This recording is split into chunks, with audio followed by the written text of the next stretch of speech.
Sois béni, tendre Père. Sois élevé, tendre Père. Sois glorifié, tendre Père. Reçois la gloire, Seigneur. Reçois la reconnaissance de nos cœurs ce matin, Seigneur. On va bénir le nom de l'Éternel. Nous te célébrons, tendre Le Père. Dieu qui nous a pardonné de Nous tous te nos péchés. glorifions, Jésus. Le Dieu qui n'a pas regardé Alléluia. l'ombre des fois que nous avons Béni soit péché. ton nom, Le Seigneur. Dieu qui n'a pas regardé la Merci grandeur pour ou ta la grandeur grâce. de nos fautes. Merci pour ta Mais il est là fidélité, pour nous Seigneur. pardonner. Bien-aimé, il nous a pardonné pendant la semaine. Seigneur, nous te glorifions ce matin. Seigneur, qui est comme toi, Jésus? Qui est comme toi, Seigneur? Alléluia, Jésus. Que ton nom soit béni, Seigneur. Que ton nom soit béni, Seigneur.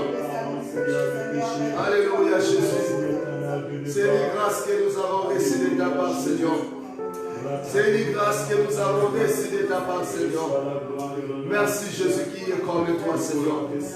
Qui est comparable à toi, Jésus. Qui est comparable à toi, Seigneur. Qui est comparable à toi, Jésus. Bien-aimé, on va célébrer le nom de l'Éternel. Bien-aimé, on va adorer notre Dieu. Bien-aimé, de tout ce que l'Éternel est en train de faire dans nos vies. Bien-aimé, qui est comparable à lui? Bien-aimé, qui est comme lui? Bien-aimé, qu'est-ce qu'on peut donner à lui?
Yeah.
dans la vie de tout un chacun de nous.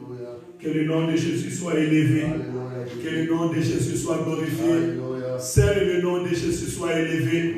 Seul le nom de Jésus soit glorifié. Seule la gloire revienne à l'Éternel. Seul l'honneur revienne à l'Éternel. Que ce soit nous prions, que ce soit nous chantons, que ce soit nous adorons, que ce soit nous parlons, que ce soit nous veillons. Que la gloire revienne à l'Éternel. Que la puissance revienne à l'Éternel. Que les hommes se prosternent devant le nom de Jésus. Que les nations se prosternent devant le nom de Jésus.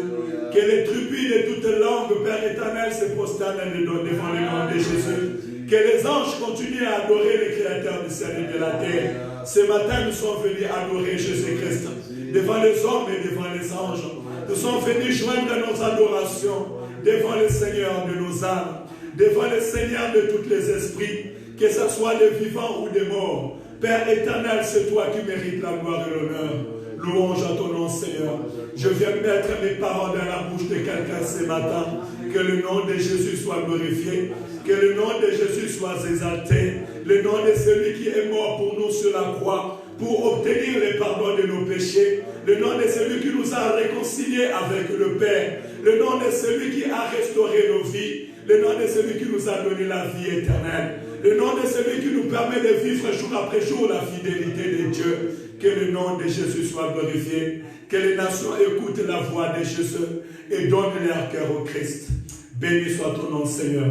Papa, bénis ce temps. Bénis tout ce que nous allons dire ce matin. Bénis ta parole, Seigneur. Viens nous instruire encore ce matin. Viens nous donner encore de la force de persévérer ce matin. Ouvre notre conscience, ouvre notre esprit, Seigneur. Augmente-nous la sagesse et l'intelligence.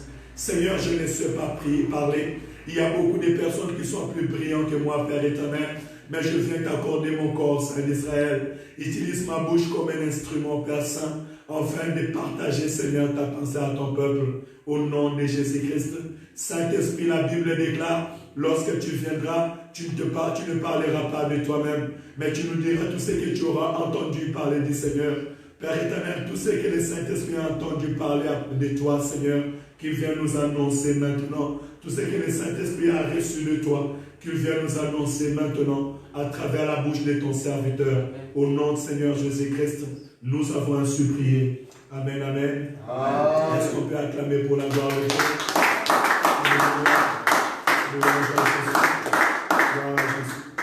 Je suis content de voir mes deux anges là, les deux serviteurs de Dieu. Soyez bénis les enfants. Que Dieu bénisse les parents. Merci, frères et sœurs, que nous soyons accompagnés dans la prière. Que le Seigneur vous bénisse. C'est une joie, jour après jour, quand nous voyons l'œuvre de Dieu être accomplie et aussi être accomplie dans toute la sérénité, la disposition de cœur. Ce que nous vivons dans la disposition de cœur, elle est très excellente. Parce que notre Dieu, c'est un Dieu qui regarde le cœur. Je prie le Seigneur qui nous aide dans ces démarches, afin que nous ne soyons pas ce peuple qui s'approche de Dieu de leur bouche, mais leur cœur est loin de Dieu. Alléluia. Nous voulons être ce peuple lorsqu'il s'approche de Dieu, ils s'approchent de Dieu de leur cœur, parce que le Dieu, il est le Dieu du cœur. Alléluia. Pour cela, il faut que nous ayons un cœur disposé. Nous soyons des hommes et des femmes qui sont prêts à se repentir, à se diminuer devant Dieu. Nous soyons des hommes et des femmes qui regardent la fidélité de Dieu et sont reconnaissants des bienfaits de Dieu. Amen. Amen. Parce que Dieu est fidèle, nous devons aussi être reconnaissants de ce bienfait. Dans l'humilité, nous allons avancer avec Dieu et en gardant sa parole, il nous fera toujours vivre sa gloire. Aujourd'hui, c'est notre troisième jour dans le même thème. Et ce même thème, c'est l'évangile éternel. Je pense que nous l'avons commencé, on était dans le confinement.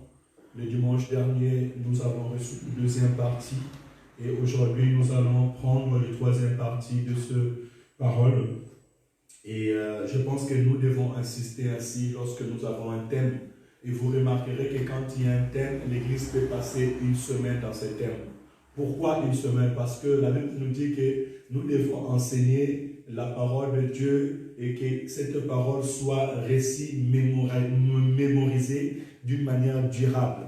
Alléluia. Amen. Et même l'enseignement, c'est l'art de répéter les choses. Lorsqu'on répète quelque chose dans l'esprit d'un homme, cela entre et cela ne le quitte pas. Donc, vous devez nous prendre en patience. Et ça nous permet, nous, étant serviteurs, étant prédicateurs, d'aller puiser encore plus loin. Parce que si je sais que je prêche dans le même thème, la prochaine fois que je me présenterai devant vous, je ne répéterai pas les mêmes choses. Mais j'irai encore puiser plus loin pour pouvoir augmenter la connaissance, non seulement pour moi, mais aussi pour le peuple de Dieu. Hein? Et pour ceux qui n'ont pas pu suivre les 2 premières prédications, ils sont sur notre compte YouTube, soit Convertis en Christ, Assemblée Convertis en Christ, soit Pasteur Jean Chéri. Vous allez voir les prédications qui sont là et ça sera une bénédiction pour nous. Nous allons directement continuer dans ces thèmes. Nous avons dit l'évangile éternel. Excusez-moi pour ma voix parce que je discutais qu'elle est un peu grave hein, depuis la prière de jeudi. Elle est grave, donc c'est tout à fait normal. On va prendre ce mal à patience et j'essaierai de m'approcher plus du micro pour que tout le monde puisse m'écouter. Nous avons dit que l'évangile éternel, c'est la bonne nouvelle du Seigneur Jésus-Christ, la bonne nouvelle annoncée par les anges, et cette bonne nouvelle qui ne se limite pas seulement sur notre vie sur la terre, parce que c'est Dieu qui nous accorde la vie éternelle, et Jésus-Christ vit pour l'éternité, parce que sa vie n'a pas de fin. Et aussi, les anges, ce sont des services, des esprits au service de Dieu qui vivent pour l'éternité. Pourquoi l'évangile éternel? Parce que nous sommes ces peuples qui sont appelés à vivre l'éternité avec Dieu. Alléluia. Alors, cette bonne nouvelle que nous recevons aujourd'hui, c'est la même bonne nouvelle que les anges sont en train aussi de proclamer. Et nous avons vu parmi cette bonne nouvelle, il y a premièrement la crainte de l'Éternel. Cette obéissance à la parole de Dieu. La crainte de l'Éternel est la considération de Dieu. Et nous voyons que les anges considèrent Dieu. Les anges respectent Dieu. La Bible déclare que les anges s'élèvent de leur trône. Ils se prosternent devant Dieu pour pouvoir l'adorer, pour pouvoir le célébrer. Alléluia. Amen. Et c'est la même manière que les anges nous encouragent. La Bible déclare que dans le message du premier ange, l'ange a dit que les nations de la terre, que les hommes de toute langue et de toute tribu puissent célébrer l'Éternel notre Dieu. Alléluia. Amen. Puissent craindre l'Éternel. Et je bénis le Seigneur ce matin parce qu'au milieu de nous, il y a des hommes et des femmes qui craignent l'Éternel. Et nous avons dit, la crainte de l'Éternel, ce n'est pas avoir peur comme si quelqu'un, il tient une arme ou un fouet pour te frapper. Non. La crainte de l'Éternel, c'est l'obéissance à la parole de Dieu. La crainte de l'Éternel, c'est avoir confiance à Dieu. C'est avoir foi à l'Éternel notre Dieu. La crainte de l'Éternel, c'est la mise en pratique de la parole. Alléluia. Amen. Savoir que l'Éternel est vivant. La Bible nous a montré et que lorsque Noé avait écouté la prophétie que Dieu va détruire ce monde, la Bible nous dit, Noé était saisi d'une crainte de l'Éternel. Il a sauvé son âme. Il a commencé à construire l'arche. Il se disait à lui-même que Dieu va détruire ce monde. Moi, je vais sauver mon âme et je vais aussi sauver l'âme de ma famille. Alléluia. C'est ainsi que la Bible nous encourage. Puisque nous savons que le monde va passer, puisque nous savons que le ciel et la terre passeront, le convoitisme de ce monde passera, l'argent, l'or et tout ce qui est dans ce monde passera, mais Jésus-Christ reviendra pour chercher son peuple. Dieu détruira ce monde et Dieu détruira tous ceux qui vivent dans le péché. Il jettera le diable en enfer et aussi tous ceux qui n'ont pas cru au nom de Jésus.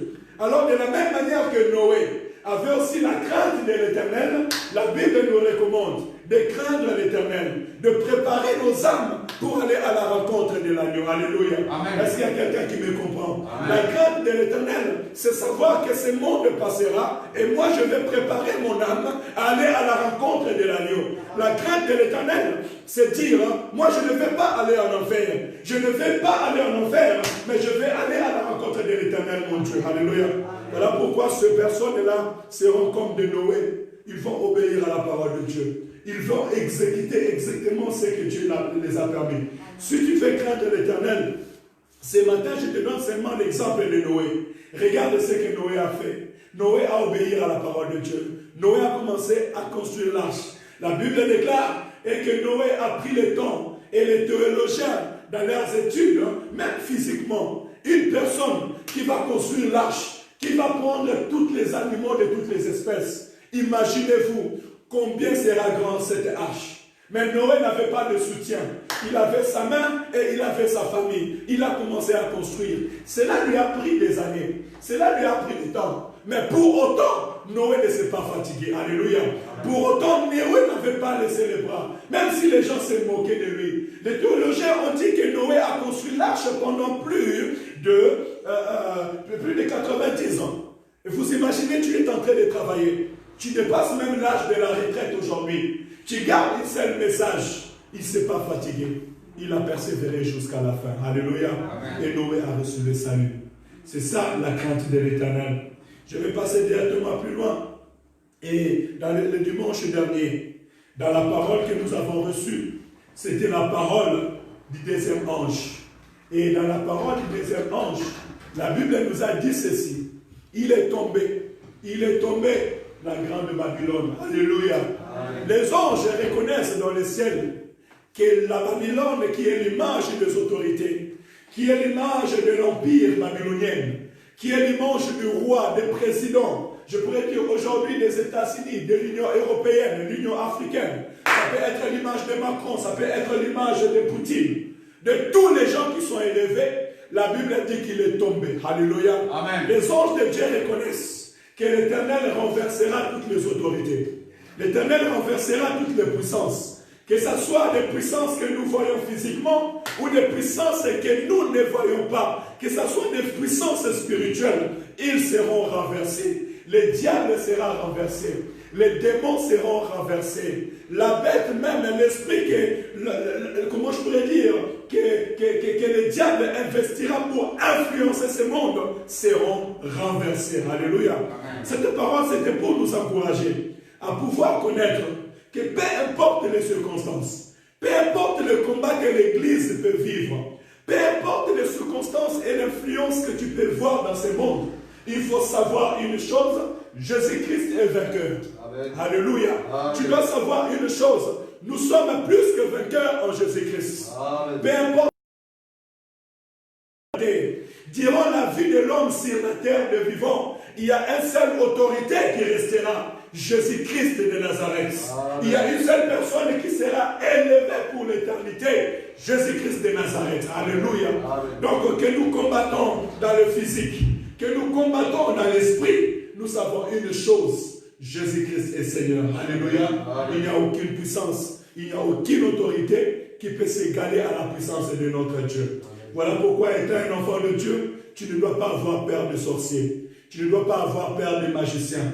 Tu ne dois pas avoir peur des occultes. Alléluia. Amen. Tu ne peux pas avoir peur de l'influence des gens de ce monde. Amen. Pourquoi? Parce que la Bible nous dit, petits enfants, ne les craignez pas, car celui qui est en vous est plus fort que celui qui est dans le monde. Alléluia. Amen. À nous, nous avons Jésus-Christ de Nazareth. Amen. Et aujourd'hui, nous allons passer à la troisième prédication, ou bien le troisième message de l'ange. Et je vais encourager l'Église à lire Apocalypse chapitre 14, du verset 9 au verset 15. Apocalypse chapitre 14, verset 9 au verset 15. C'est tout simplement la suite, parce que nous avons commencé à partir de l'Apocalypse chapitre 6. Pour gagner du temps, je vais directement lire Apocalypse chapitre 9. Et je vais encourager l'Église à faire cet exercice de pouvoir s'élever pour honorer la parole de Dieu. Parce que nos aînés s'élevaient lorsqu'ils écoutaient la parole du Seigneur. Prends ta Bible là où tu es, même si tu es à la maison, prends ta Bible, ouvre-la. Apocalypse chapitre 14, verset 9 à verset 15 ou 14, j'ai lu au nom de Jésus. Et un troisième ange le suivit en disant d'une voix forte, si quelqu'un adore la bête et son image et reçoit une marque sur son front ou sur sa main, il boira lui aussi du vin de la fureur de Dieu, versé sans mélange dans la coupe de la colère, de sa colère, et il sera tourmenté dans le feu et la souffrance. devant les saints anges et devant l'agneau. Verset 11. Et la fumée de la tourmente monte au siècle des siècles. Je répète, verset 11.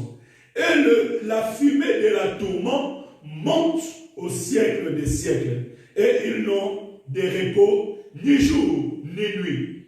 Ceux qui adorent la bête et son image, et quiconque reçoit la marque de son nom. Verset 12. C'est ici la persévérance de saints qui gardent le commandement de Dieu et la foi de Jésus. Verset 13. Et j'ai entendu du ciel une voix qui disait, écris, heureux à présent, les morts qui meurent dans le Seigneur. Oui, dit l'Esprit, afin qu'ils se reposent de leurs travaux, car leur œuvre le suivent. Béni soit le nom de Jésus. Verset 14. Je regardais, et voici, il y avait une nuée blanche, et sur le nuée était assis quelqu'un qui ressemblait à un fils de l'homme, ayant sur sa tête une couronne d'or, et dans sa main une faucille tranchante. Parole du Seigneur. Nous allons nous arrêter là. Vous pouvez prendre place, parce qu'après vient la parole de notre ange. Et ça entre maintenant dans une autre explication. Le troisième message, je l'ai synthétisé par l'aide de Dieu à 3 parties. Le premier partie, je l'ai intitulé l'avertissement. Alléluia. Et cet avertissement commence du verset 9 au verset 11. Pourquoi je dis l'avertissement?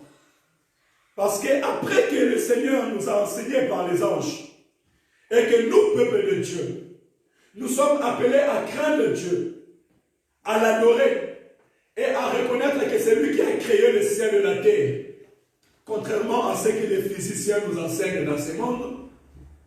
La parole nous a montré aussi, par le second ange, que les autorités et tout ce qui peut être sur ce monde, ou bien ce monde passera, parce que tout sera renversé.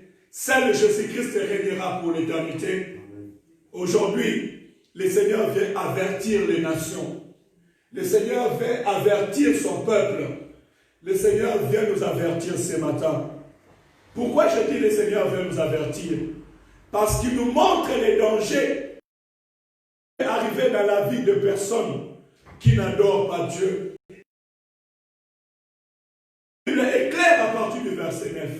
Il dit, si quelqu'un adore la bête et son image et reçoit une marque sur son front ou sur sa main, il boira aussi du vin de la fureur de Dieu. Alléluia. Amen. Lorsque la Bible nous dit que tu boiras le vin de la fureur de Dieu, cela veut dire que ces personnes-là iront en enfer. Alléluia. Amen. Et la Bible nous a averti que cet enfer, quand on parle de l'enfer, on parle du tourment éternel au siècle des siècles. Alléluia. Amen. Parce que dans la vie éternelle, il y a 2 sortes de vie. Il y a une vie dans la gloire de Dieu, une vie dans la paix et dans la joie, mais il y a aussi une vie dans le tourment. Alléluia. Il y a une vie dans le souci et dans l'angoisse et dans le pleur. Cette vie de tourment et de l'angoisse, c'est une vie qui est préservée pour le diable. L'enfer est préservé pour le diable. Le diable est condamné depuis l'éternité. Le diable et les démons, les esprits qui lui ont suivi, ils sont condamnés pour l'éternité. Alléluia. Et ils savent que leur place est en enfer. Mais le diable ne veut pas aller seul. Il cherche à prendre avec lui plusieurs personnes. Nous l'avons vu depuis l'éternité. Lorsque le diable a voulu désobéir à Dieu, lorsqu'il a voulu quitter l'obéissance, la crainte de l'Éternel pour se rendre semblable à Dieu, la Bible déclare que le diable a été précipité hors de la face du Seigneur. Alléluia. Il a été précipité et il est descendu sur la terre. Rempli d'une grande colère, il veut tordre les pensées de Dieu. Il veut tordre la parole de Dieu. Le diable reconnaît Dieu. Il sait que Dieu est Dieu. Mais l'incrédulité est entrée dans son cœur. Parce qu'il sait qu'il est déjà condamné. Alléluia. Semblable à des personnes, quand il veut mourir, ils ne veulent pas mourir seuls. Semblable à des kamikazes, lorsqu'il veut mourir, il va aller mettre des bombes sur lui pour éclater plusieurs personnes. Ainsi est le diable. Le diable ne veut pas aller en enfer tout seul. Écoutez-moi, frères et sœurs. Ton ennemi, il te combat. Il veut que toi, tu puisses aller avec lui. Mais Jésus-Christ veut t'avertir ce matin que ne l'écoute pas. Ne te laisse pas séduire par lui. Alléluia. Qu'est-ce que le diable va faire? Il va faire dans ces derniers temps instaurer un esprit. La Bible nous a dit, nous avons lu la dernière fois, et que la bête qui a surgi de la mer était une image d'un démon qui est sorti de l'abîme. Sorti de l'abîme. L'abîme, c'est quoi? L'abîme, c'est dans le lieu où sont les démons. C'est dans le lieu où sont les esprits impurs.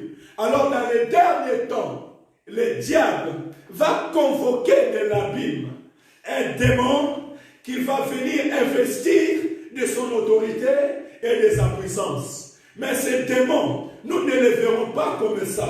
Ce démon portera le corps humain. Il sera parmi les gens les plus élevés. La Bible nous dit, parmi eux, ils ont cité 4 bêtes, dont les empires et les autorités qui sont passés. On nous dit aussi un empire qui était passé comme l'empire romain au temps de Jésus-Christ et cet empire qui va revenir.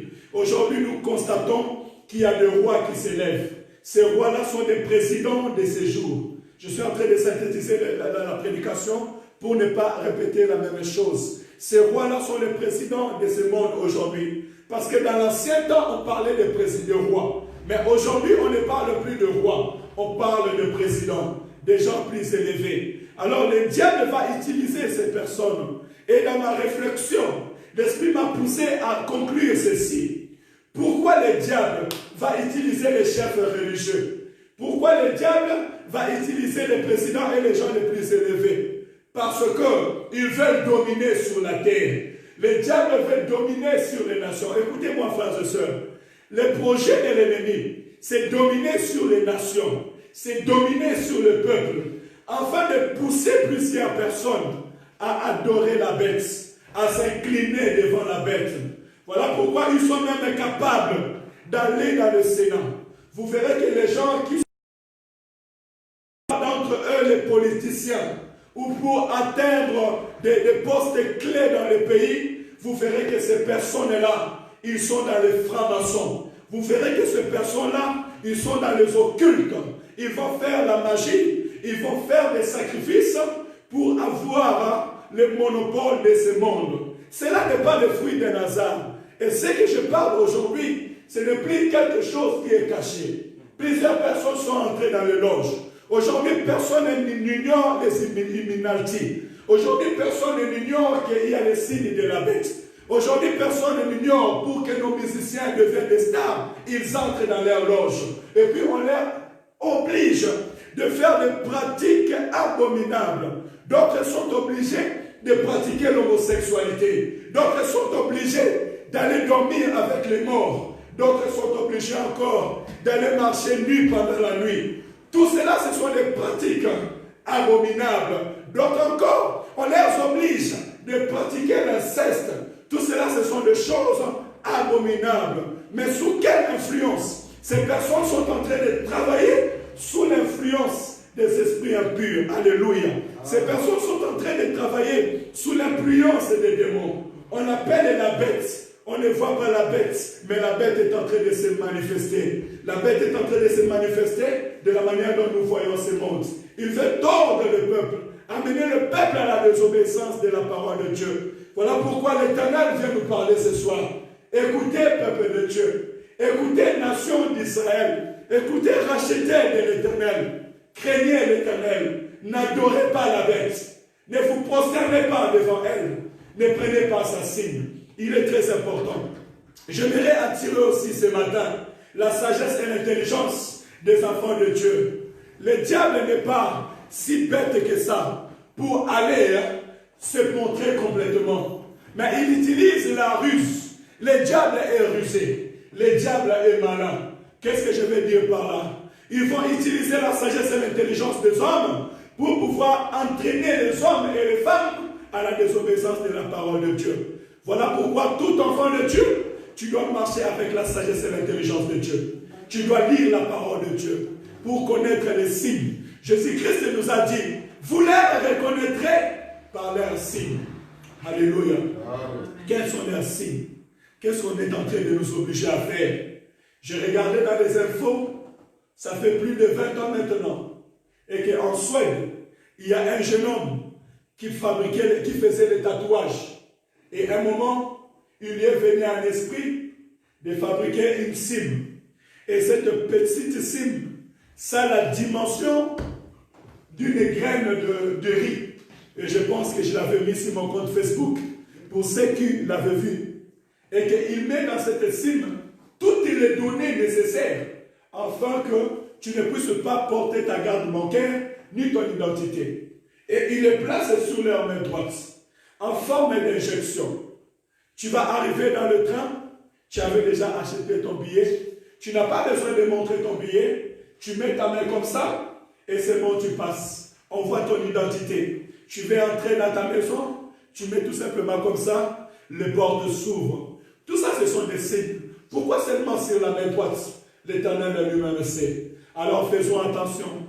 Aujourd'hui, les choses avancent et on a vu un discours de notre président Macron qui a dit et que les générations futures doivent savoir que la bête de l'événement est déjà là et qu'il arrive.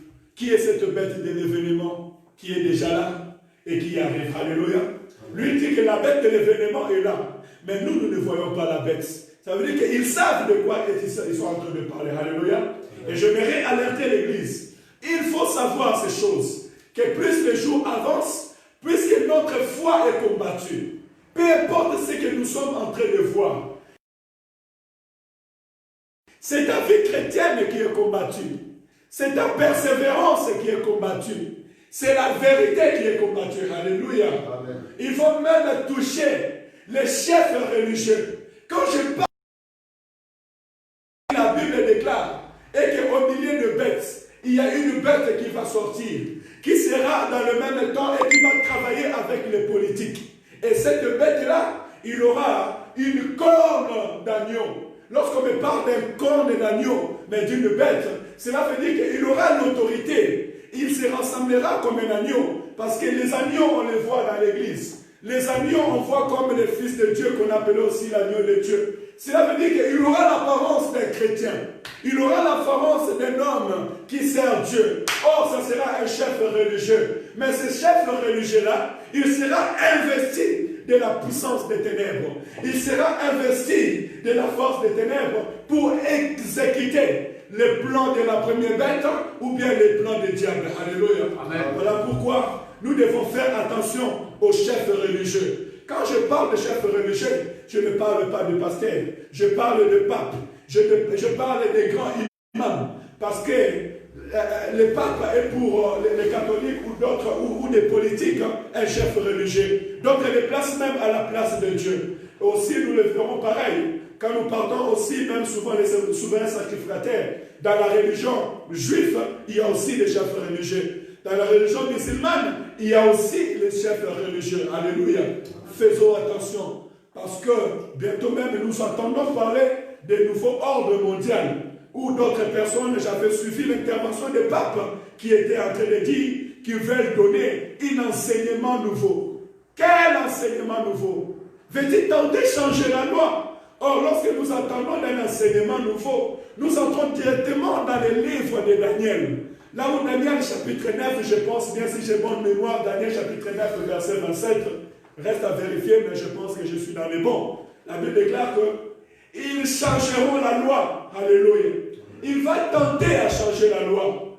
Quand on parle de la loi dans la parole de Dieu, on parle de la parole de Dieu. On parle de la parole de la prophétie. Lorsque vous remarquerez les gens venir et chercher à vous donner un évangile nouveau, faites attention, frères et sœurs, dans le Seigneur. Alléluia. Amen. Ne vous laissez pas séduire par les gens de ce monde. Parce qu'il y a une grande conséquence. Tous ceux qui se prosterneront devant la bête, ces personnes-là, leur place, ça sera un enfer. Alors ne laisse pas que l'ennemi vienne te mentir dans ces choses. Regardez pour appuyer ces paroles, ce que Jean-Baptiste nous a dit dans Matthieu chapitre 3, verset 12. Écoutez ce que Jean-Baptiste a dit. Matthieu chapitre 3, verset 12. La Bible dit ceci. Si maman n'a pas trouvé, elle peut lire. Comme ça nous permettrait de gagner du temps. Matthieu chapitre 3, verset 12. Je suis déjà. Je lis la parole au nom du Seigneur. Jean-Baptiste nous dit ceci. Il a son vin à la main. Il nettoiera son air et il amassera son blé dans les greniers. Mais il brûlera la paille dans un feu qui ne s'éteint point. Alléluia. Amen. Là, Jean-Baptiste était en train de parler du Seigneur Jésus-Christ. Il a dit qu'il a son vin dans la main. Il nettoiera son grenier. Nous sommes les greniers de l'Éternel. Il enlèvera les bleus. Nous sommes le bleu. Mais il jettera la paille dans un feu qui ne s'éteint à jamais. Ainsi est la place, je dirais premièrement, du diable, des démons et de tous ses acolytes. Et tous les hommes qui sont sur la terre, qui refusent d'écouter cette bonne nouvelle du royaume des cieux, qui refusent de croire en Jésus comme leur sauveur et Seigneur, et de vivre dans la crainte de l'Éternel, ils finiront leur éternité dans le feu. Écoutez encore ce que nous dit Matthieu chapitre 25, à partir du verset 41 ou bien verset 41. Matthieu chapitre 25, verset 41, la Bible me dit ceci. Ensuite, il dira à ceux qui seront à sa gauche, retirez-vous de moi, maudits, allez dans le feu éternel qui a été préparé pour les diables et pour ses anges. Alléluia. Amen. Mais ça, c'est un avertissement. Mon bien-aimé, mon frère, ma soeur, élevé à dignité, directeur, préfet, autorité de ce monde, gens de cette génération et gens de ma génération, la Bible est claire. Ils iront en enfer, le lieu qui a été préparé pour les diables et pour ses anges. Mais quelle est ta place là-dedans? Quelle est notre place là-dedans? Alléluia. L'enfer n'a pas été préparé pour les enfants de Dieu. L'enfer n'a pas été préparé pour l'homme. Alléluia. Amen. Dieu a créé l'homme pour que l'homme soit avec lui, puisque l'homme marche avec lui. Mais toi qui écoutes cette parole encore ce matin, pourquoi tu vas te laisser séduire par les mondes? Pourquoi tu vas te laisser séduire par les gens de ce monde, par les autorités de ce monde, ou par les besoins de ce monde, et finir ta vie en enfer? L'enfer a été préparé pour les diables et pas pour toi. Alléluia. C'est le temps de se repentir, de revenir auprès de l'Éternel notre Dieu. Nous avançons. Regardez ce que la parole nous dit à partir du verset 12. Et le deuxième point, moi j'ai écrit ceci, notre ligne de conduite. Alléluia. Amen. La ligne de conduite d'un chrétien, la ligne de conduite d'un enfant de Dieu. Écoutez ce que les anges nous disent au partir du verset 12. C'est ici la persévérance des saints qui gardent le commandement de Dieu et la foi de Jésus-Christ. Alléluia. Amen. C'est ici la persévérance des saints. Mais cette parole est tellement si profonde. Quand on me dit c'est ici ta persévérance, cela veut dire quoi? Cela veut dire que maintenant on verra qui gardera ces paroles. Maintenant on verra qui s'attachera à cette parole de la vie. Alléluia. Amen. Toi qui es averti, toi qui connais la parole de Dieu, et moi j'ose croire ce matin, tous ceux qui nous ont suivis pendant ces temps de confinement, tous ceux qui nous ont suivis pendant ces temps, parce que nous avons parlé en haut et à large de toutes ces choses, et tous ceux qui m'écoutent maintenant ce matin, ils n'ignorent pas la crainte de l'Éternel. Ils n'ignorent pas que l'autorité de ce monde sera renversée. Ils n'ignorent pas qu'il y a des gens qui vont adorer la bête, se prosterner devant elle et avoir des signes, et tous ceux qui auront ces signes iront en enfer. Cela veut dire que ça sera même une grande tentation. Parce que cette tentation, vous savez bien que dans la parole, il est dit aussi que tu ne pourras pas acheter quelque chose, tu ne pourras pas vendre si tu n'as pas la marque de la bête. Alléluia. Amen. Cela veut dire que des gens seront exposés dans des circonstances où soit tu as la foi en Dieu, le Dieu qui peut te nourrir même dans les déserts, ou soit tu cèdes pour gagner les choses de ce monde. Mais c'est ici notre persévérance. C'est ici notre ligne de conduite. La persévérance, c'est l'action de persévérer. Alléluia. Lorsque j'ai dit que cette personne a la persévérance, c'est parce que j'ai regardé sa conduite. La persévérance, c'est une ligne de conduite. C'est une manière de vivre. C'est une façon qu'une personne peut vivre. Quelle est ta ligne de conduite? Quelle est ta manière de vivre? Pour que moi je puisse qualifier que mon frère a la persévérance. Si je veux dire que Serge a la persévérance, c'est parce que je vois sa conduite. Alléluia. Celui qui est dans la persévérance, il est celui qui est constant dans sa vie chrétienne. Alléluia. Il fait une constance dans sa vie chrétienne. Ce n'est pas quelqu'un qui avance et qui recule, mais c'est celui qui continue les bons chemins. Alléluia. Celui qui est constant dans sa vie chrétienne. C'est celui qui est chrétien janvier, il est chrétien aussi en décembre. Durant toute l'année, l'Éternel et l'Éternel sont Dieu. Alléluia. Amen. Celui qui est constant, c'est que année après année, on voit cette personne servir Dieu, chanter pour l'Éternel, proclamer l'amour de Dieu, proclamer la grandeur de Dieu. Alléluia. L'Éternel attend de nous la constance. Et c'est ce que les conseils de l'Éternel nous donnent. Parce que la vie chrétienne consiste à résister. Alléluia. Amen. Si tu as la constance, cela veut dire que tu résistes. Mais résister à quoi? La Bible me dit, résistez au diable et il fuira loin de vous. Je vais résister devant la tentation. Je vais fuir la tentation. Je vais résister devant ce monde. Je vais résister devant la proposition des hommes de ce monde. C'est ce que l'évangile éternel vient nous encourager encore ce matin.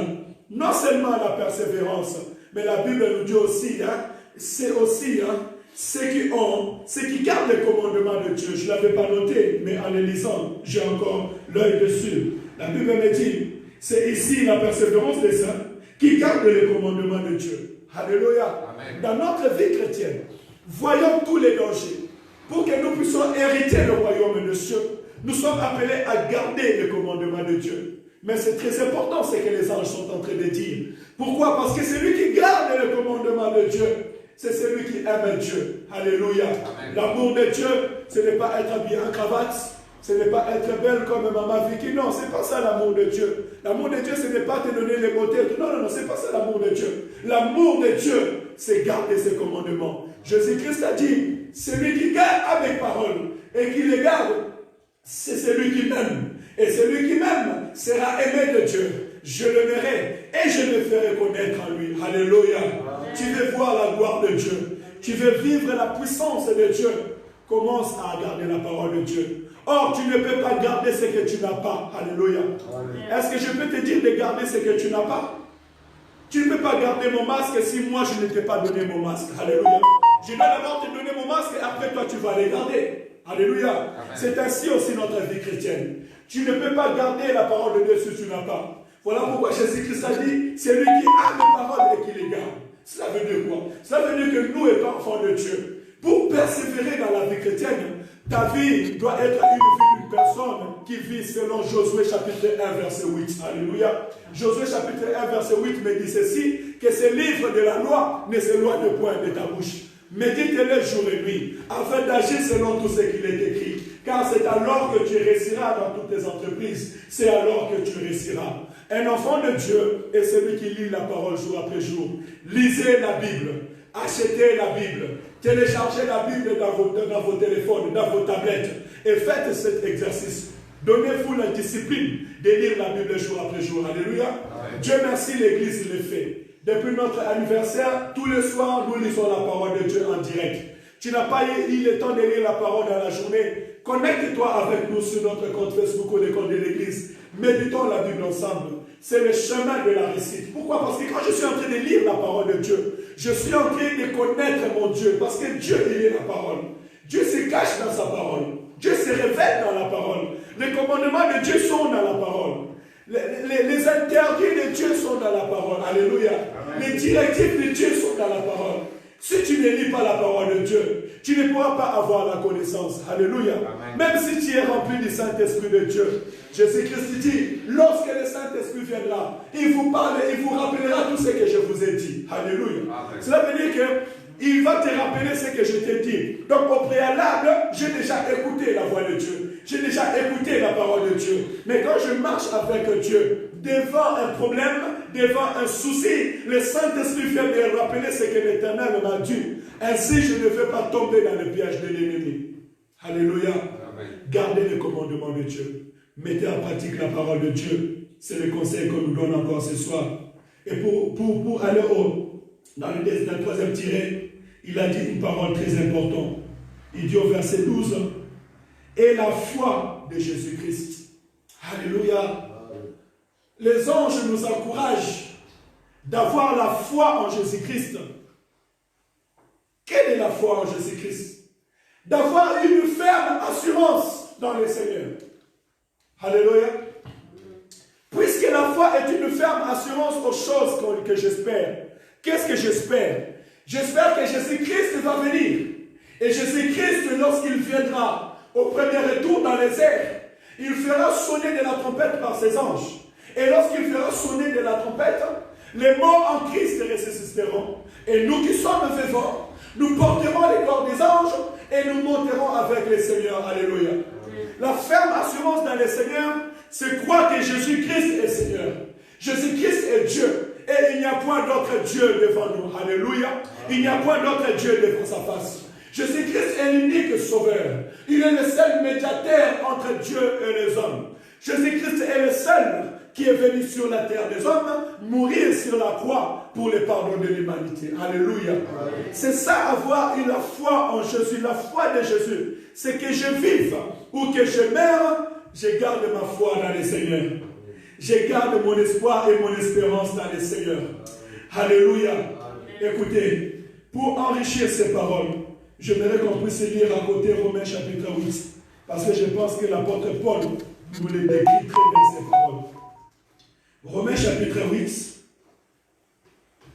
à partir du verset 30, 31, qu'est-ce que la Bible me dit?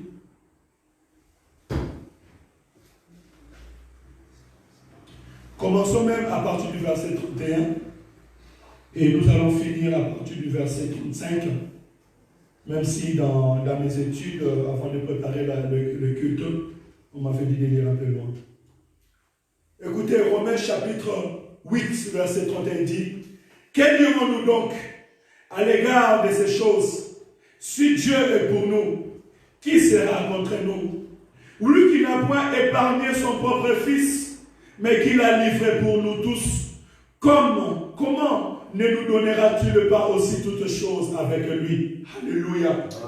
Puisque Dieu a donné Jésus-Christ pour nous sur la croix, est-ce que Christ ou Dieu ne nous donnera pas toutes choses sur la terre des hommes? Si tu commences à réfléchir comme ça, tu es celui qui garde la foi en Seigneur Jésus-Christ. Il dit, qui accusera les élus de Dieu? C'est Dieu qui les justifie. Donc si moi je marche avec la foi en Jésus-Christ, je sais que Dieu me justifie en Jésus-Christ. Il dit, qui les condamnera? Christ est mort, bien plus, il est ressuscité et il est à la droite de Dieu et il intercède pour lui. Alléluia. Celui qui marche dans le Seigneur. Papa Washington sait que Jésus-Christ intercède à ma faveur devant le Père. Que l'ennemi se lève le jour ou que l'ennemi se lève la nuit, j'ai un intercesseur qui prie à ma faveur. Alléluia. Amen. Il continue encore. Qui nous séparera de l'amour de Christ? Serait-ce la tribulation? C'est de ce que je suis en train de parler maintenant. Serait-ce les temps difficiles? Serait-ce quand l'Église sera combattue? Serait-ce quand tous les mondes se lèveront contre nous et qui nous diront qu'est-ce qu'ils sont en train de dire? Nos ennemis aujourd'hui, c'est les sciences, c'est les gens de la connaissance. Aujourd'hui, les sciences sont en train de préparer des puces pour dire que nous allons augmenter une caution intellectuelle dans les cerveaux de nos enfants. Et nous disons non. Parce que là, vous poussez les gens à devenir des hommes hybrides, des hommes qui ne créent pas Dieu, des hommes qui ne considèrent pas Dieu, des hommes qui deviennent comme des robots. Vous imaginez être en face d'une personne, quand il te regarde comme ça directement, il commence à connaître qui tu es. il commence à réfléchir à ta place. Un enfant, tu lui as dit seulement, que veut dire papa? Il va dire papa, c'est celui qui est marié avec une femme et qui a des enfants, qui a plusieurs enfants. Un enfant robot. Non, mais celui-là ne va plus connaître Dieu. Parce que celui-là, quand on dit qui est Dieu, il dit Dieu, on dit Dieu, c'est lui qui est créateur, qui a fait des choses. Dieu, c'est un être mystérieux. Ils n'auront pas la croyance à Dieu. Alléluia. Mais nous n'allons pas céder dans ces choses. Et automatiquement, aujourd'hui, l'Église, aujourd'hui, ceux qui gardent la parole de Dieu, le croyant, devient une opposition à tous les hommes de science. Alléluia. Mais la Bible dit, malgré cela, nous n'allons pas céder à la tribulation. Je continue ma lecture. Ou l'angoisse, ou la persécution, ou la faim, ou la nudité, ou les périls, ou l'épée. Qu'est-ce qui peut nous séparer de l'amour de Dieu? Celui qui a la foi en Dieu, c'est celui qui ne va pas avoir peur de l'épée et gardera l'amour du Seigneur. Alléluia. C'est celui qui ne va pas avoir peur de la faim. Parce qu'on nous a dit, tu ne pourras pas acheter, ni ne pourras pas vendre, si tu n'as pas les signes de la bête. Mais n'ayez pas peur de la faim. Parce que je sais que mon Dieu, il a nourri pendant 40 ans un peuple dans le désert. Ils mangeaient la manne chaque matin. Ils ont mangé la viande dans le désert. Ils ont bu de l'eau qui est sortie du rocher. Et Dieu a permis que leurs habits ne puissent pas se ruiner. Alléluia. Amen. Dieu a demandé aux enfants d'Israël, pendant 40 ans dans le désert, est-ce que vos chaussures se sont usées? Est-ce que vos chaussures ont été détruites? Est-ce que vos habits se sont usés? Alléluia. Amen. Ceux qui gardent la foi en Dieu n'ont pas peur. Il dit, ni la nudité. Gardez la foi en Dieu. Ce n'est pas tomber devant la nudité. Ce n'est pas devant les hommes. Alléluia. Et ce n'est pas devant les femmes que tu vas aller tomber et perdre ton âme. Alléluia. Ainsi nous encourage l'homme de Dieu. Qu'est-ce qu'il dit? Selon qu'il est écrit, c'est à cause de toi que nous met à mort. Écoutez, c'est à cause de toi qu'on nous met à mort jour. C'est à cause de toi qu'on nous met à mort tous les jours. Qu'on nous regarde comme des brebis destinées à la boucherie. Mais dans toutes ces choses, nous sommes plus que vainqueurs par celui qui nous a aimés. Car j'ai l'assurance que ni la mort, ni la vie, ni les anges, ni les dominations, ni les choses présentes, ni les choses à venir, ni les puissances, ni les hauteurs, ni la profondeur, ni aucune autre création ne pourra nous séparer de l'amour de Dieu manifesté en Jésus-Christ, notre Sauveur. Alléluia. Je vous encourage de lire encore Romains chapitre 8, de verset 31 au verset 39. Voir comment est la détermination des hommes de la foi. Nous sommes des gens de ces siècles qui doivent mémoriser cette parole, cette déclaration de la foi. Il dit, ni les hauteurs, ni les anges, ni les hommes, ni une puissance, ni la domination, ni la persécution. L'apôtre Paul a dit, on nous regarde comme des animaux qu'on doit amener à l'abattoir. Parce que l'Église a été persécutée. L'Église a toujours été persécutée, bien-aimé. La Bible me dit que Jacques, frère de Jésus, il a été décapité. Alléluia. À cause du nom de Jésus. Étienne, levant ses yeux, il vit le Fils de l'homme à la droite du Père. Les anciens sacrificateurs lui ont lapidé. Écoutez, la vérité de la vie en Jésus-Christ n'est pas facile. C'est une vie de persécution. Et c'est dans la persécution que nous avons la victoire. Ne trompe pas. C'est vrai, nous sommes bénis. C'est vrai, nous pouvons avoir de l'argent. C'est vrai, nous aurons le mariage. C'est vrai, le Seigneur va nous bénir notre vie. Mais sachez que le monde des ténèbres, et ils ne sont pas contents. Lorsque les diables voient qu'ils ne peuvent pas te combattre spirituellement, parce que spirituellement, tu as l'autorité de le frapper, de le mettre en déroute, le diable cherchera à venir nous combattre physiquement. Je suis en train de tirer cet exemple de Job. Job était fidèle à Dieu. Job marchait avec Dieu. Le diable a rôdé sur la terre des hommes. Il n'a pas pu comment vaincre Job. Parce que Job obéissait à Dieu et la protection de Dieu était sur lui. Qu'est-ce que le diable a fait? Il est parti toucher premièrement à ses enfants. Il a tué ses enfants. Il a couru et couru. Il a tué tous ses biens. Job était devenu par terre. Mais Job a dit, c'est l'Éternel qui a donné.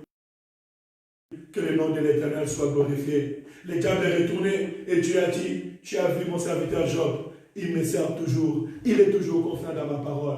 Le diable a regardé comme ça, il est reparti, il a commencé à frapper Job sur son corps. Job est devenu malade. La Bible déclare que Job était tellement malade et qu'il pouvait que vivre auprès des poubelles. Même sa peau commençait à sortir de pus. Mais la Bible déclare, la femme de Job s'est approchée auprès de Job et dit à Job, mais regarde comme tu es. Regarde la vie que tu es en train de mener. Regarde la souffrance que tu vis. Où est ton Dieu? Est-ce que ton Dieu vraiment existe? Est-ce que le Dieu que tu pries vraiment existe? Insulte seulement ton Dieu et meurs. Finissant dans ce monde. Job a dit, pourquoi êtes-vous si méchants? Pourquoi êtes-vous si incrédules? Pourquoi devons-nous seulement recevoir des bons ce qui vient de Dieu? Pourquoi devons-nous être contents seulement quand Dieu nous bénit? Et quand il y a un malheur ou un souci qui nous arrive, nous réunions Dieu. Je vais poser cette question à mon frère et à ma soeur. Pourquoi tu es content avec Dieu seulement quand Dieu te bénit?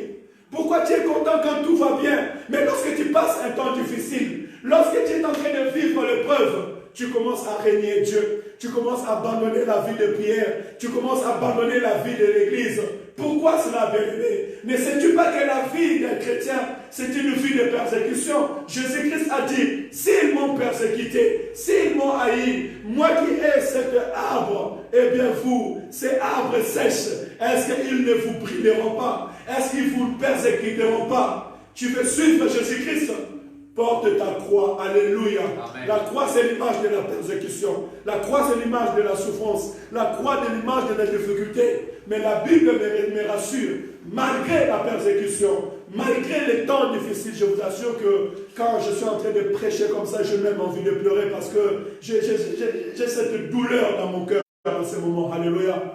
N'abandonne pas le Seigneur ton Dieu à cause des circonstances particulières sur cette terre des hommes. Alléluia. Amen. Continue dans la persévérance avec l'Éternel. Parce qu'avec Dieu, nous sommes plus que vainqueurs. Voilà un peu ce qui nous montre le deuxième partie de notre vie chrétienne. Notre ligne de la conduite, c'est la persévérance. Dieu veut parler à un homme ce matin, à un élu ce matin. Puisque ton nom est déjà écrit dans les livres de vie. Puisque tu as déjà ta place, toi qui as cru en Jésus comme Sauveur et Seigneur. Alléluia. Amen. Marche dans la persévérance. Ne cède pas. Ne laisse pas jusqu'à la fin. Alléluia. Et avec Jésus, nous avons cette ferme assurance. Et pour aller finir, c'est Apocalypse chapitre 13. Pardon, Apocalypse chapitre 14, verset 13. C'est ici ce que nous dit la parole. C'est que l'ange va conclure. Qu'est-ce que l'ange va conclure? Il va dire quelque chose de très important. Il dit, et j'ai entendu du ciel une voix qui disait et qui criait, et même, ce n'était même plus le troisième ange, mais c'était une voix qui est sortie du ciel. Il dit, heureux dès à présent les morts qui meurent dans le Seigneur. Oui, dit l'Esprit, afin qu'ils se reposent de leurs travaux, car leurs œuvres le suivent. Alléluia. Heureux dès à présent ceux qui meurent dans le Seigneur. Heureux dès à présent les morts qui meurent dans le Seigneur. Oui, dit l'Esprit, afin qu'ils se reposent de leurs travaux, car leurs œuvres le suivent. C'est ça notre héritage bien-aimé. Alléluia. C'est ça, nous avons cette assurance. Voilà pourquoi, quand nous prêchons la bonne nouvelle, et déjà même en lisant cette parole, l'Esprit m'ouvre l'esprit. Pourquoi l'Esprit m'ouvre l'esprit? Parce que c'est Jean qui a reçu cette parole. Et nous avons dit que dans Matthieu chapitre 25, le pouce tardait à venir. Nous avons vu encore dans Matthieu chapitre 25 et que le maître de la maison tardait à venir. Cela veut dire que Jésus-Christ, depuis qu'il est parti, voilà plus de 2000 ans, il devait tarder. Il devait prendre du temps pour nous préparer une place dans les ciels. pour que la génération des générations et le nombre de personnes puissent être accomplis. La Bible nous dit que devant le trône de Dieu, il y a des anges qui sont là, et devant lui aussi, il y a les sangs de ceux qui crient vengeance, des sangs de ceux qui ont été persécutés, des sangs qui ont été tués devant Dieu à cause du nom de Jésus. Mais une fois se fait entendre dans les cieux qu'ils doivent être encore patients pendant que le nombre de personnes qui doivent être persécutées puisse pouvoir être faites. Alléluia. Amen. Il y a encore des âmes qui doivent être sauvées. Il y a encore des nations qui doivent être sauvées. Alléluia. Amen. Et aussi longtemps que ces personnes ne seront pas sauvées, Christ ne reviendra pas. Mais nous bénissons le Seigneur parce qu'aujourd'hui, toutes les nations de la terre ont entendu parler de Dieu. Alléluia. Amen. Hier, j'ai discuté avec un ami musulman. Il me disait que nous connaissons Jésus. Un musulman qui dit qu'il ne connaît pas Jésus, c'est un faux musulman. Ça veut dire que la parole de Dieu est partie plus loin. Mais sauf qu'ils ne connaissent pas comme Jésus-Christ est sauveur. Alléluia. Je leur ai dit que vous les connaissez comme les fils de Mariam, comme les fils de Marie, comme un prophète. Mais nous voulons vous annoncer Jésus-Christ, Emmanuel, le Dieu parmi nous. C'est lui qui est mort sur la croix pour les pardons de nos péchés et pour la vie éternelle. Si tu crois en ce Jésus-là, tu auras la vie pour l'éternité. Alléluia. Amen. Mais écoutez ce que la Bible nous dit. Pourquoi l'ange a dit à Jean en ce moment, ou bien la voix s'est fait entendre, c'est ici, et bienheureux ceux qui meurent dans le Seigneur. Parce qu'il savait que cette génération passera. Et nous avons vu aussi dans le livre de Romains, l'apôtre Paul nous a dit, on nous amène comme des agneaux qu'on amène à l'abattoir. Qu'est-ce qu'on va faire avec un agneau à l'abattoir? On l'amène pour le tuer. Dès qu'il y aura des gens qui étaient morts, et Dieu savait déjà à travers cette parole. C'est pour ça que j'ai dit que l'Esprit m'a ouvert l'Esprit. Et que cette génération passera. Il y a des gens qui sont morts. Mais ils sont bienheureux parce qu'ils sont morts dans le Seigneur. Celui qui est mort dans le Seigneur, c'est celui qui a connu la mort en recevant Jésus-Christ comme sauveur et Seigneur. Alléluia. Ceux-là sont déclarés bienheureux parce que leur œuvre va les suivre. Mais la plus grande œuvre qui va le suivre, c'est leur salut dans le Seigneur Jésus-Christ. Alléluia. C'est pour cela, nous fortifions, nous encourageons nos frères et sœurs, même si tu as perdu quelqu'un de ta famille, même si tu as croisé quelqu'un qui était mort, mais s'il était mort dans le Seigneur, gloire et louange soient rendues à Dieu. Alléluia. Et nous nous encourageons, les frères et sœurs, à croire en Jésus, à prier pour nos amis, à prier pour nos frères, à prier pour nos sœurs, qui puissent croire en Seigneur Jésus-Christ. Maman, prie pour ton mari. Marie, prie pour ta femme. Prie pour tes enfants. Frère, prie pour ton sœur. Prie pour tes amis qui puissent croire au nom de Jésus-Christ pendant qu'ils sont encore vivants. Alléluia. Ainsi, même si la mort venait frapper à la porte, pourquoi la mort? Parce que la Bible déclare, il est réservé à tout homme de mourir une fois, alors viendra la fin. C'est une réalité. Plusieurs fois, nous avons peur de la mort. Nous avons peur de parler de la mort. Or, la mort fait partie de la vie. Comme il y a la vie, il y a aussi la mort. Comme il y a la naissance, il y a aussi la mort. Alléluia. Seulement la génération qui sont destinées à voir Jésus-Christ revenir dans les airs, comme aussi Jean et Matthieu et Marc avaient vu Jésus-Christ quand il était sur la terre, à son premier avènement, au deuxième avènement du Seigneur Jésus-Christ, il sera dans les airs. Les gens aussi qui seront dans cette génération, les disciples qui seront dans cette génération, ils verront Jésus-Christ. Mais si ce n'est pas notre génération, nous serons tous appelés à aller se reposer sous la poussière, jusqu'à ce que nous allons entendre la voix du Fils de l'homme et nous nous ressusciterons. Mais la Bible déclare, nous sommes bienheureux, nous sommes heureux si nous avons reçu Jésus-Christ comme Sauveur et Seigneur. Alléluia. Que le Seigneur vraiment nous bénisse. Et je vous donne pour compléter ce verset, vous pouvez écrire à côté Apocalypse chapitre 1, verset 3. Apocalypse chapitre 1, verset 3. La Bible nous dit ceci. Heureux. Apocalypse chapitre 1, verset 3. Heureux celui qui lit et ceux qui entendent les paroles de la prophétie et qui gardent les choses qui y sont écrites, car le temps est proche. Alléluia. Heureux ceux qui entendent la parole que le Seigneur a enseignée ce matin. C'est la parole de la prophétie. Et qui gardent ces choses qui sont écrites, car le temps est proche. Alléluia, bien-aimé. Aujourd'hui, l'Église déclare que tu es heureux, que je suis heureux, que nous sommes heureux, nous qui avons entendu cette parole. Et la Bible nous encourage à les garder dans nos cœurs. Considère cette parole. Ne pense pas que c'est seulement une prédication qui est passée, non, c'est la prophétie. Or, la prophétie s'accomplit certainement. Alléluia. Lorsque Dieu parle, Dieu accomplit ses promesses. C'est ça que je vais encourager quelqu'un ce matin. Je vais t'encourager ce matin, toi qui écoutes la parole de Dieu, de considérer cette parole. Tout ce que nous avons entendu ce matin, et le Seigneur mon Dieu vous bénira abondamment. Alléluia. Considérons Dieu. Ne vous laissez pas séduire par la bête de ce monde. Alléluia. Mais marchons dans la persévérance. Au nom de Jésus. Est-ce que nous pouvons acclamer pour la parole de Dieu?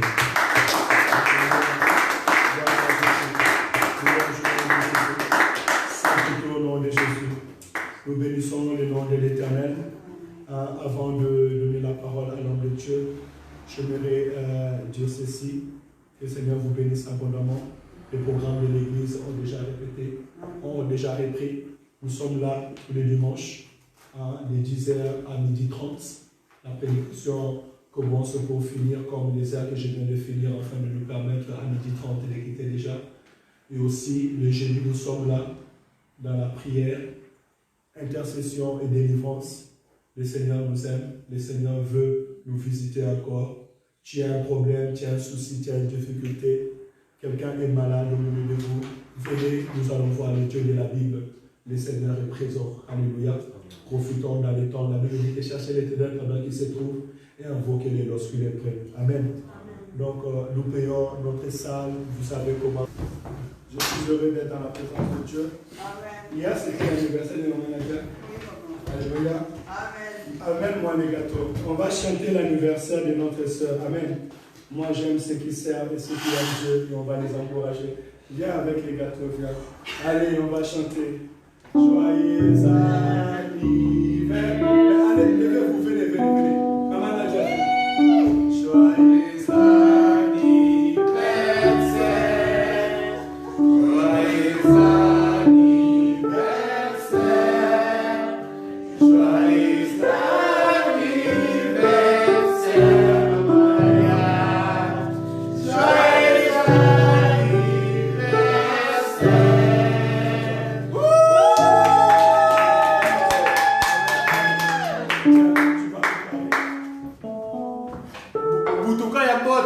Alléluia. Lève ta main là où tu es. Nous allons prier pour la servante de Dieu. Vous savez, c'est une joie d'avoir une personne qui sert Dieu, qui a connu l'Éternel et qui a confiance à ce Dieu. Nous allons dire à Dieu de la bénir. Que cette année soit une année merveilleuse, une année puissante de gloire et de grâce. Prions au nom de Jésus. Alléluia, tendre Père, notre Seigneur et notre Dieu, nous voulons te dire merci, le Dieu de Maman Nadia, le Dieu qui la garde et qui la protège, le Dieu de l'Assemblée ACC, béni soit ton nom, louange à ton nom, gloire à ton nom Seigneur. Papa, toi tu as protégé durant toute cette année, devant le combat tu étais Dieu, devant l'adversité tu étais Dieu Saint d'Israël. Je la vis persévérant dans la prière, persévérant dans la recherche de la parole de Dieu. Oh, louange à ton nom Saint d'Israël. Papa, merci pour la foi, merci pour la persévérance, merci pour l'amour que tu as mis, Père éternel, Seigneur, dans sa vie. Seigneur, je viens prier, Père éternel, pour cette année, que ce soit une nouvelle année, une année bénie, une année puissante, une année de gloire, Saint d'Israël, que des âmes soient sauvées à travers Maman Nadia, que des âmes soient restaurées à travers Maman Nadia, que les gens qui la coûtera chanter, que les gens qui la coûtera parler, Père éternel, Seigneur, puissent s'incliner devant ton autorité, que les démons obéissent à la voix qui sortira d'elle, que des maladies, Père éternel, quittent le corps des gens, qui la coûtera par les saints d'Israël, que des sorciers s'enfuient devant elle au nom de Jésus. Papa, bénis Nadia, bénis sa famille, bénis son service, Seigneur, de l'excellence à l'excellence. La parole déclare, mon serviteur prospérera, mon serviteur montera de haut. Bénis ta servante, Seigneur, au nom de Jésus. Et à travers Maman Nadia, que Saint-Étienne soit sauvé, que plusieurs femmes viennent à toi, Père éternel, que plusieurs foyers, Père éternel, viennent à toi, Jésus. Dans le nom de Jésus, nous bénissons cette année, nous bénissons la vie de notre sœur Nadia, au nom de Jésus-Christ. Que le sang de Jésus te couvre, que le sang de Jésus te garde, que l'Éternel combat pour toi, que l'armée de l'Éternel marche avec toi dans tout lieu où tu seras, au nom de Jésus. Que l'Éternel continue à être l'ami de tes ennemis, l'ennemi de tes ennemis et l'ami de tes amis. Que le Seigneur bénisse tous ceux qui te bénissent et que le Seigneur maudit tous ceux qui te maudissent, au nom de Jésus. Que ce soit dans le jour ou dans la nuit, que l'Éternel soit ta victoire. Au nom de Jésus, nous avons ainsi prié. Amen, amen. Amen. Sois béni, que le Seigneur te bénisse. Gloire à Jésus. Nous sommes une famille. Amen. Fais de sorte que je connaisse aussi ton anniversaire et l'anniversaire des enfants. On ne manquera pas de noter. Lèvons nos mains, remercions le Seigneur. Tendre Père, merci pour ta grâce, merci pour ta fidélité. Merci Seigneur car tu as permis aujourd'hui que nous soyons réunis dans ce lieu.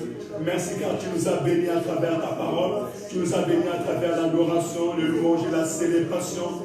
Nous te louons, nous t'adorons, nous te glorifions. Seigneur, nous allons partir maintenant de notre maison. La Bible déclare, vous prierez pour le malade seront guéris, vous chasserez des démons et rien de l'ennemi ne pourra vous nuire. Papa, je prie maintenant pour tous ceux qui sont malades, qu'ils soient ici ou bien Père éternel sur les réseaux. Je proclame la guérison de Jésus-Christ.